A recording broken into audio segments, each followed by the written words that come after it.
इनको लगा कि भाई हम लोग का थोड़ा सीट कम है तो हम लोग झेलते रहेंगे, वो अन्याय करते रहेंगे, सितम ढाते रहेंगे और हम सितम सहते रहेंगे। ये उपाय में वो लोग चल रहे थे। लेकिन एक कहावत है, वसूलों पे आ चाहे तो टकराना जरूरी है, जिंदा है तो जिंदा नजर आना जरूरी है। क्या बात। उनको लगा कि दूसरा एकनाथ शिंदे हम पैदा करेंगे बिहार में, लेकिन बड़ा दुर्भाग्यपूर्ण रहा, वो पैदा करने के चक्कर में खुद ही मिट गए। 2024 की तैयारी सम्राट चौधरी ने कल ही हमसे कहा सम्राट चौधरी कौन है भाई जी? इतने बड़े सम्राट चौधरी आप कर रहे हैं, क्या है वो? पूर्व मंत्री हैं भाई। ऐसे पूर्व मंत्री बहुत हैं। पंचायती राज मंत्रालय देखते थे वो, अभी भी देख रहे हैं। पंचायती राज मंत्रालय बंद नहीं हो गया है और अच्छे तरीके से चल रहा है, समझे? तो अननेसेसरी किसी को ना महिमा मंडप मत कीजिए जो जिस लायक नहीं हो। जो राष्ट्रवादी है वो भाजपा का हो गया। अच्छा, हाँ, ये सब गुमराह मत कीजिए लोगों को। मैं कोई कांग्रेसी नहीं हूँ, लेकिन सच्चाई है 14 साल से ज़्यादा नेहरू जी जेल में बिताए हैं। उनको आप भूल जाइएगा। जब थे साथ में उस वक्त भी नहीं मिला, जब अलग हुए तो खैर नहीं मिलना ही था, फिर साथ हुए, फिर भी यही बात कह के साथ हुए कि भाई डबल इंजन की सरकार है तो हम लोग साथ होंगे तो ज़रूर मिलेगा। हमारे आदरणीय प्रधानमंत्री ने आश्वासन दिया था कि एकदम मिलेगा विशेष राज का दर्जा, लेकिन 5 साल रहे, कोई चर्चा तक नहीं हुआ विशेष राज की दर्जा पे। और आप देख लीजिएगा 2024 में नीतीश कुमार ऐसा सिचुएशन बन रहा है, वो प्रधानमंत्री बन के रहेंगे। मतलब नीतीश कुमार को प्रधानमंत्री बना देना है, एकदम बनाना है। इससे बड़ा गर्व की बात कोई बिहारियों के लिए होगा ही नहीं तो हो सके पता चला कोई भाजपा का नेता आपका भी चैनल खरीद लेगा। अगर विरोध में बोलिएगा तो थोड़ा बच के रहिए। ये एनडीटीवी थोड़ी है और ना हम रवीश कुमार हैं सर कि हमारे लिए सरकार को इतना सोचना पड़े। जी नमस्कार, स्वागत है आपका। मैं हूं अविनाश भट्ट, आप देख रहे हैं द न्यूज़ हॉल्ट। और जैसा कि आप जानते हैं कि बिहार में महागठबंधन की सरकार है। नीतीश कुमार पहले जो नेता प्रतिपक्ष हुआ करते थे तेजस्वी यादव, अब वो नेता पक्ष में हैं, ठीक है। और ढेर सारा मंत्रालय अकेले लेके उप मुख्यमंत्री बने हुए हैं। हमारे साथ परबत्ता के विधायक डॉक्टर संजीव कुमार सर हैं, ज़रा मिलवाइए। सर बहुत बहुत स्वागत है आपका न्यूज़ हॉल्ट पर। धन्यवाद।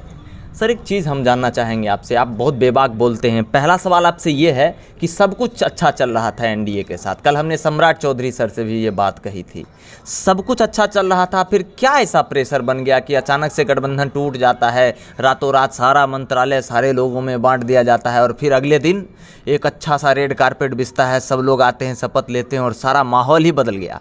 और आपके अपोजिशन वाले लोग जो कल तक अब साथ थे वो ओपोजिशन हो जाते हैं और फिर सड़क पे हल्ला गुल्ला, जिंदाबाद मुर्दाबाद। अचानक से इतना बड़ा परिवर्तन क्यों? देखिए, कोई भी परिवर्तन होता है ना तो अचानक नहीं होता है, पहली बात आप ये समझ लीजिए। ये जो भी परिवर्तन हुआ उसका बीज भाजपा वालों ने ही बोया था, तो आज फल मिला उसको। तो उन्हीं का मेहनत का फल है कि आज जो अर्श पे थे वो फर्श पे आ गए हैं। अच्छा। रोड पे हल्ला हंगामा कर रहे हैं, उन्हीं का फल है, उनके कर्तव्यों का ये फल है। उन्होंने जो कुकृत्य किया था 2020 से लेकर के अभी तक का, तो फाइनली कुछ भी मुख्यमंत्री हमारे सिर्फ अपना सोच के नहीं किए कि अपने सोच लिया ऐसा कर लिया। सारे विधायकों से, सारे सांसदों से और पार्टी के मुख्य कार्यकर्ताओं नेताओं से विचार विमर्श करने के बाद ही ये डिसीजन लिया गया और सब लोग इसके साथ हैं, इसमें कहीं दो मत नहीं है। और बिहार के जनता के हक में भी है ये डिसीजन।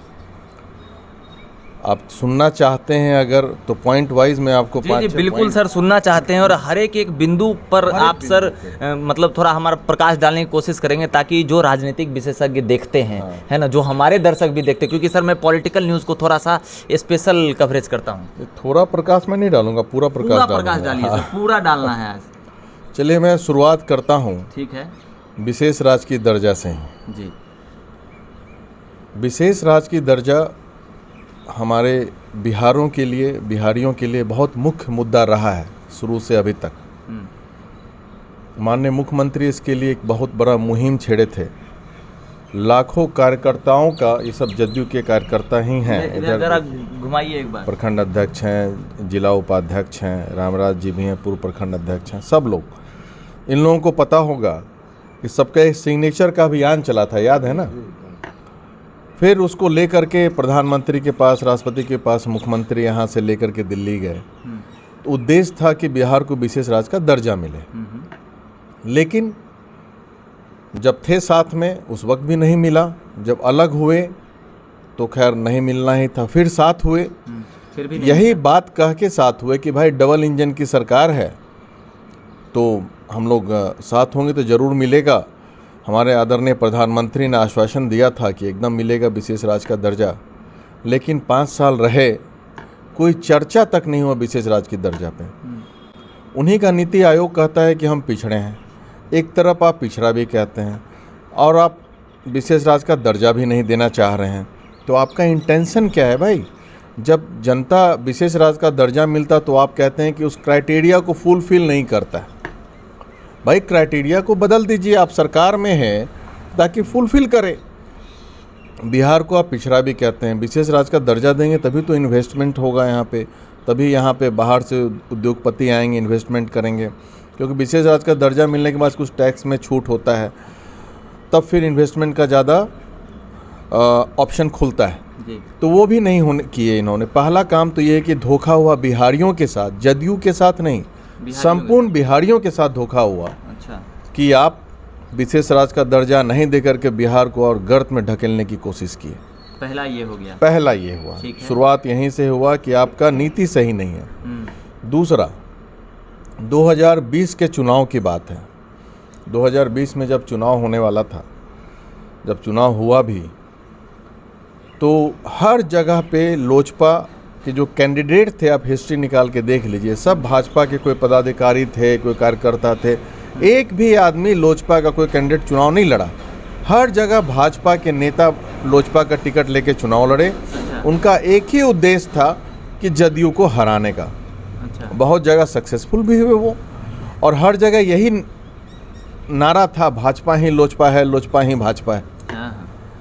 तो ये सब हम लोग सब देख रहे थे। मुख्यमंत्री हमारे कुछ भी ऐसा घटना होता है तो इमीडिएट रिएक्शन नहीं लेते हैं, मगर संज्ञान में रहता है। संज्ञान में तो जरूर रहता है, और रहना भी चाहिए भाई। आपको कोई धोखा दे और आप छोड़ दें तो आपको लोग कमज़ोर समझने लगेंगे। तो ये भी था, प्लान वे में हम लोग को डैमेज करने की कोशिश की गई। और कहीं भी हमारे विधानसभा में चाहे जितने भी लोग हैं, आप बाकी लोगों से भी पूछ सकते हैं, बेगूसराय का भी यही है, यहाँ भी एक भी सीट बेगूसराय में हमारे दल का, चाहे कोई भी एनडीए का, एक भाजपा में थे, जदयू का खाता भी नहीं खुला था, कि प्लान वे में हराया गया। हर जगह लोजपा भाजपा करके ठगा गया। खगड़िया में हमारे यहाँ भी यही हुआ। लोजपा के जो कैंडिडेट थे भाजपा के ही थे, हर जगह जहाँ थे सब भाजपा के उम्मीदवार रहे, लेकिन सक्सेसफुल नहीं हुए वो। कार्यकर्ताओं में देखिएगा 90% कार्यकर्ता उधर प्रचार कर रहे थे, 10% ही होंगे। हमारे यहाँ 10% थे तो मैं डिनाई नहीं, लेकिन 90% विरोध में थे। तो ये भी हम लोगों ने नोटिस में दिया मुख्यमंत्री के, तब से मुख्यमंत्री थे। उसके बाद अचानक तीसरा पॉइंट आपको मैं बताता हूँ जो बहुत गजब दुखद है। यहाँ पे आप गठबंधन में हैं, अरुणाचल प्रदेश में 7 सीट जदयू जीता, 7 को अपने में मिला लिए, 7 में से 6 को अपने में मिला लिए। और सरकार में जब साथ में थे ही तो भाई आप वहाँ पर भी साथ में रह के चला सकते थे। धोखे से वो 6 को अपने में मिला लिए। ये भी नहीं हुआ कि हमारे माननीय मुख्यमंत्री, राष्ट्रीय अध्यक्ष उनसे बात करें, कुछ करें। जब सरकार चल ही रहा था, मिलाने की क्या ज़रूरत हुई? तो आप सामने में देख रहे हैं, तो इनको लगा कि भाई हम लोग का थोड़ा सीट कम है तो हम लोग झेलते रहेंगे, वो अन्याय करते रहेंगे, सितम ढाते रहेंगे और हम सितम सहते रहेंगे। ये उपाय में वो लोग चल रहे थे। लेकिन एक कहावत है, वसूलों पे आ चाहे तो टकराना जरूरी है, जिंदा है तो जिंदा नजर आना जरूरी है। क्या बात। तो इसीलिए जिंदा नजर आने के चक्कर में ही गठबंधन टूट गया। जिंदा नहीं तो इतना अगर आप गलत कीजिएगा, धोखेबाजी कीजिएगा, गद्दारी कीजिएगा, बिहार को आप बर्बाद करने में जुट जाइएगा, तो पहले तो हम लोग बिहारी हैं, उसके बाद हम पार्टी के हैं, उसके बाद हम लोग मुख्यमंत्री जी के हैं, पहले तो हम लोग बिहारी हैं जी। तो बिहार को सुधारने के लिए, बिहार को कैसे विकास के रास्ते पे और आगे बढ़ें, इसको लेकर के मुख्यमंत्री ने डिसीजन लिया। और उसके बाद हमारे ही दल के नेता को वो तोड़ करके अपने में ले आए। आरसीपी जी की बात कर, डेफिनेटली, और कौन होगा, वही थे। उनको लगा कि दूसरा एक नाथ शिंदे हम पैदा करेंगे बिहार में, लेकिन बड़ा दुर्भाग्यपूर्ण रहा, वो पैदा करने के चक्कर में खुद ही मिट गए। अच्छा। दिक्कत ये हुआ कि एक भी एमएलए उनके साथ नहीं रहा और सब लोग ने एकजुटता का परिचय दिया। माननीय मुख्यमंत्री के नेतृत्व में हम लोग सबों ने आस्था जताई और इसी बीच में तेजस्वी जी जो आरजेडी के हैं वो भी बोले कि नहीं, अगर हम लोग नहीं मिलेंगे, उनके राष्ट्रीय नेता आके बिहार में कहते हैं क्षेत्रीय दल को समाप्त कर देंगे, उनका कोई औकात नहीं है। अगर ऐसी बात की औकात दिखाने की बात उन लोगों के नेता आए दिन करते थे, कुछ से कुछ मंत्री मंडल में भी हैं, उनके कुछ मंत्री अनाप शनाप बयान भी देते थे, बड़े भाई छोटे भाई बकवास की बात करते रहते थे, तो उनको तो लाइन पे लाना बहुत ज़रूरी था और बिहार के हित के लिए ज़रूरी था और इसलिए ये सब डिसीजन लिया गया। और आज आप देख रहे हैं 164 एमएलए हमारे साथ में हैं, मुख्यमंत्री जी के नेतृत्व में सरकार चल रही है, इसमें कहीं दो मत नहीं है और ये गठबंधन अब मजबूत गठबंधन होगा और आगे भी विकास को, बिहार को विकास की राह पे आगे लेके चलेगा। चलिए अब हम कुछ पूछें सर, तो ये तो पूरा सिलसिला आप बता दिए कि कैसे क्यों इतना सब कुछ का नौबत आ गया। गलत भी लगा आपको? नहीं ठीक है, अब हम थोड़ा पूछते हैं। आप कहते हैं कि बीजेपी ने आपके साथ दगा किया है ना, पिछले दरवाजे से जो है हमेशा क्रिटिसाइज करने का काम किया, उनके कार्यकर्ताओं ने नीतीश कुमार को हमेशा है ना निगेटिविटी का वो संदेश देते रहे उनको लेकर। मगर एक तरफ भाजपा खुश क्यों है बिहार में? वो जो जताती है मीडिया के सामने आकर कि हम बहुत खुश हैं कि हम जो है एनडीए में अलग हो गए, जदयू से अलग हो गए, अब हमारा एक छत्र राज होगा, अब हम सब जगह से जीत कर आएंगे। और 2024 की तैयारी सम्राट चौधरी ने कल ही हमसे कहा सम्राट चौधरी कौन है भाई जी? इतने बड़े सम्राट चौधरी आप कर रहे हैं, क्या हैं वो? पूर्व मंत्री हैं भाई। ऐसे पूर्व मंत्री बहुत हैं। पंचायती राज मंत्रालय देखते थे वो, अभी भी देख रहे हैं, पंचायती राज मंत्रालय बंद नहीं हो गया है और अच्छे तरीके से चल रहा है, समझे? तो अननेसेसरी किसी को ना महिमा मंडप मत कीजिए जो जिस लायक नहीं हो। माननीय मुख्यमंत्री के सामने कोई नेता बिहार में नहीं है, पहली बात आप जान जाइए। उनको सिर्फ अनाप शनाप उनके बारे में नेगेटिव बोल के अपना टीआरपी बढ़ाने वाले ये सब छुटभैया नेता जो भी हैं, उनको कान खोल के सुन लें। सबका चेहरा देखिए, जितने मंत्री पहले थे अब थे, लाल चेहरा हो गया था सबका, सबका होश उड़ा हुआ, चेहरा सिकुड़ गया है सब लोगों का। दिन भर ऑफिस में एसी में बैठे रहते थे और रोड में 5 मिनट नहीं बैठ पाए। जो भाजपा धरना दी थी हर एक जगह बिहार में, आप उसमें देख सकते हैं धरना में क्या स्थिति था। 10 से 15 लोग नेता के पास जुटे थे। आपका बेगूसराय का तो मैं खुद देखा, खगड़िया में भी देखा, 10 से 15 नेता से ज़्यादा कहीं नहीं था, वो पकड़ पकड़ के लाए थे। अच्छा। स्थिति तो दयनीय हो गया। नहीं खुशी दिखाएंगे तो और सब लोग भाग जाएंगे। ये सब जो है ना मिरेज समझते हैं ना, वो जो होता है कि भाई अगर आपको एक लगता है कि ऐसा सामने पानी का है, लेकिन है नहीं पानी, बढ़ते चले जाइएगा उसी अंदाजे पे कि आगे पानी प्यास बुझेगा, रेत ही रेत है। अब इन लोगों के लिए बिहार में रेत ही रेत है, कोई उपाय नहीं बचा है। अब ये सब बोल के गुमराह करके जनता को, देखिए भाजपा के पास अब 2 ही उपाय है कि आप फिर से लोगों में हिंदू मुस्लिम करना, जो कि हमारे पार्टी का विचारधारा कभी नहीं रहा है। ये भी बहुत बड़ा मुद्दा था अलग होने का। हमारे मुख्यमंत्री, हमारी पार्टी का विचारधारा है कि हर एक धर्म के लोगों को लेके चलें। भारत में भी यही है भाई। आज भाजपा मुस्लिम को परेशान कर रही हैं अननेसेसरी, क्यों? हिंदू को यूनाइट करने के लिए। हिंदू वैसे भी यूनाइटेड हैं। ऐसा नहीं है कि जो आदमी भारत माता की जय कहेगा वो भाजपा का होगा, अन्यथा नहीं होगा। भारत माता की जय हमारे पार्टी में भी कहा जाता है, हर दल में कहा जाता है। वो तो राष्ट्रवादी हैं। तो राष्ट्रवादी हम लोग भी हैं और मैं भी गर्व से कहता हूँ मैं हिंदू राष्ट्रवादी हूँ। इसका मतलब ये नहीं कि जो भाजपा के लोग हैं वही हिंदू राष्ट्रवादी हो सकते हैं, दूसरे दल में नहीं हो सकते हैं। ये खुद को ऐसा प्रोजेक्ट कर दिया गया है कि जो भाजपा के विरोध में है वो देशद्रोही है और भाजपा के जो पक्ष में है देश प्रेमी है, जबकि ये कहीं से दूर दूर तक ऐसा कुछ नहीं है। आप देखिएगा ना परसेंटेज ऑफ वोटिंग पूरे देश का, तो हमें लगता है कि आप 30-35% वोट होगा भाजपा को पूरे देश में, तो लगभग 60-65% उसके विरोध में भी है लोग। तो इसका ये मतलब नहीं है आप सत्ता में हैं अलग बात है, लेकिन आपके विरोध में कितने लोग हैं आप वो देखें। जितना वोट उनको आया है उनसे विरोध में ज़्यादा दूसरे पार्टियों को आया है देश में। तो आप इग्नोर नहीं कर सकते हैं। मुस्लिम की अच्छी खासी आबादी है, 30-35 करोड़ से ज़्यादा की आबादी है देश में। तो आप मेल जोल करके ही चलना चाहिए। हमारे देश के आज़ादी के लड़ाई में बहुत मुस्लिमों ने भी अपनी जान दी है, शहीद हुए हैं, इसको नहीं भूलें। हिंदू मुस्लिम ने मिल करके आज़ादी की लड़ाई लड़ी है। और ये बताइए कितने उस समय भारतीय जनता पार्टी का नामो निशान नहीं था आज़ादी के लड़ाई में। आप बताइए एक नेता का, उनसे पूछिए कि कौन से आपके नेता आज़ादी के लड़ाई में जो आप ढेर सारे हैं बताइए। वीर सावरकर हैं। वीर सावरकर भाजपा के नेता नहीं थे, भाजपा पार्टी ही बनी है अभी। हाँ वो तो सर मैं समझ रहा हूँ कि नहीं, वो पार्टी ही नहीं है। नहीं करे, वो जिस विचारधारा से आते हैं, जिस संघी विचारधारा से आते हैं, जिस राष्ट्रवादी संघी बना, जो राष्ट्रवादी है वो भाजपा का हो गया। अच्छा हाँ, ये सब गुमराह मत कीजिए लोगों को। मैं कोई कांग्रेसी नहीं हूँ, लेकिन सच्चाई है 14 साल से ज़्यादा नेहरू जी जेल में बिताए हैं। उनको आप भूल जाइएगा कि वो राष्ट्रवादी नहीं हुए। उस वक्त तो कांग्रेस ही पार्टी हुआ करती थी। भाजपा के अनुसार तो नेहरू जी बहुत अय्याश किस्म के आदमी थे। ये सब बकवास है उनके अनुसार। उनके बात पे चलेगा तो भारत जलाओ पार्टी ही है वो जलाने के अलावा कुछ काम ही नहीं कर रही। यही सब बोल के तो गलत पुलवामा अटैक भी गलत करवाया गया उस पे, उसके नाम पे इकोलॉजिकल अटैक पाकिस्तान में किए। अरे हिम्मत है तो जाके पीओके को अपने तरफ लाएं तो खुशी की बात है। डोकलाम में आपको जानकारी होनी चाहिए, 5 किलोमीटर चीन घुस गया नहीं, गया है, उसको आप इग्नोर कर दिए और राष्ट्रवाद की बात आप करते हैं।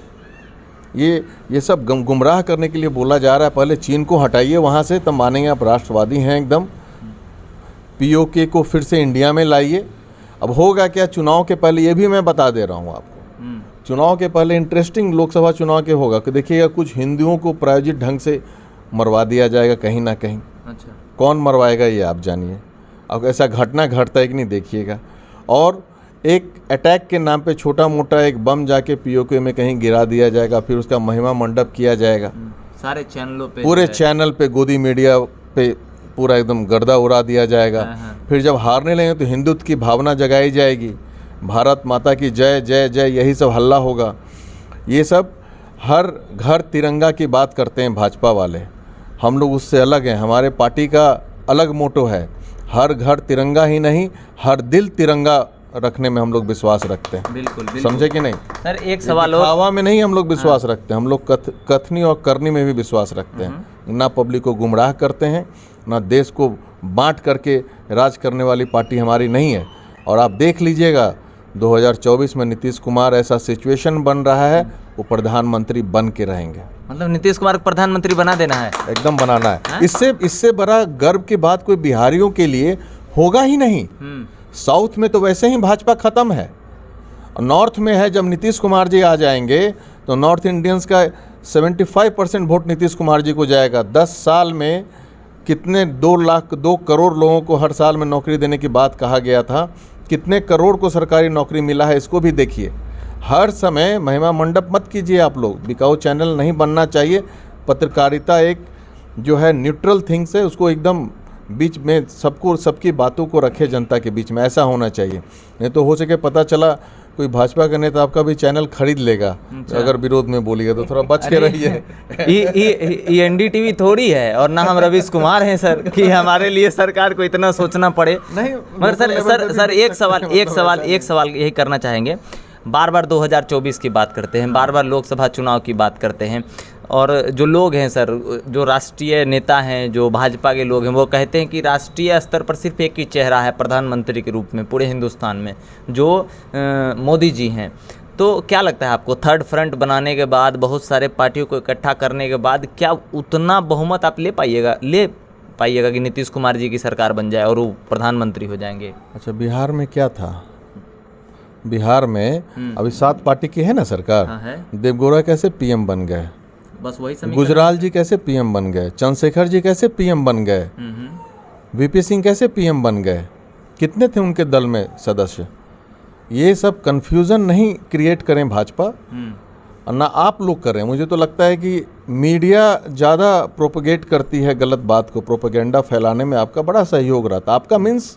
हाँ बिल्कुल, जो हमारी बिरादरी है उसको लेकर। तो उनको कम से कम न्यूट्रल होकर बात करना चाहिए। ऐसा मत बोलिए कि कुछ है ऐसा नहीं हो सकता है। तो जितना जनता दुखी है आज के समय में, समझ लीजिए, मैं आपको बताना चाह रहा हूँ, जो बड़े बिजनेसमैन हैं वो पूरा बड़े होते चले गए। अडानी अंबानी को देखिए, मिडिल क्लास के जो बिजनेसमैन है उसका बहुत बुरा स्थिति हो चुका है भारत में, मैं देख रहा हूँ। बिल्कुल। और गरीब जो हैं, उन जब गरीब है और गरीब होते चले जा रहे हैं। ये सब जितना आप लोग जो डाटा दे रहे हैं, फॉल्स दे रहे हैं, भाजपा द्वारा जो डाटा पेश किया जाता है केंद्र सरकार द्वारा, वो गुमराह करने के लिए किया जा रहा है। स्थिति आप खुद जा कर के देखें क्या स्थिति है। और पुरानी वाली भाजपा अब रही नहीं, अटल जी वाली, आडवाणी वाली, जिनका विचारधारा हमारे दल से मिलता था, और नीतीश कुमार जी तब से जुड़े हुए थे पार्टी। मैं थोड़ा बहुत समाजवाद था भाजपा में भी। डेफिनेटली था, और अब बदल गया। अब तो देखिए जो काम करने वाले नेता है नितिन गडकरी जी, उनको भी साइडलाइन कर दिया गया। सही बात। तो भाई भाजपा नहीं रह गया है, ये मोदी जनता पार्टी हो गई है। ये भारतीय जनता पार्टी अब खत्म है। उनका नाम जपिएगा तो आप आगे जाइएगा, नाम नहीं जपिएगा तो आप धरातल में मिट जाइए। एक आखिरी संदेश दे दीजिए उन तमाम भाजपा के नेताओं को, भाजपा के विधायकों को, और जो हाल ही में मंत्रिमंडल पद छोड़े हैं उन तमाम लोगों को, चाहे वो अशोक सम्राट जी हों, चाहे वो जीवेश मिश्रा सर हों, मतलब जो भी लोग बड़ा बड़ा बोलते हैं आकर कैमरा पे कि सरकार बना लेंगे, तो क्या संदेश रहेगा उनके कार्यकर्ताओं के लिए? कहे कि भाजपा बहुत खुश है सर, आप भले बता रहे हो कि वो डिप्रेशन में खुश है। अपना ना आंसू कैसे दिखाएगा पब्लिक को? अच्छा, उन लोग आपके सामने यहाँ पे खुशी दिखाते हैं, सब गाड़ी में बैठ के रोते हैं भाजपा के नेता। अच्छा, समझे कि नहीं? तो बड़ा दुखद है उनके साथ। तो हमको दया आता है उन लोगों को देख करके।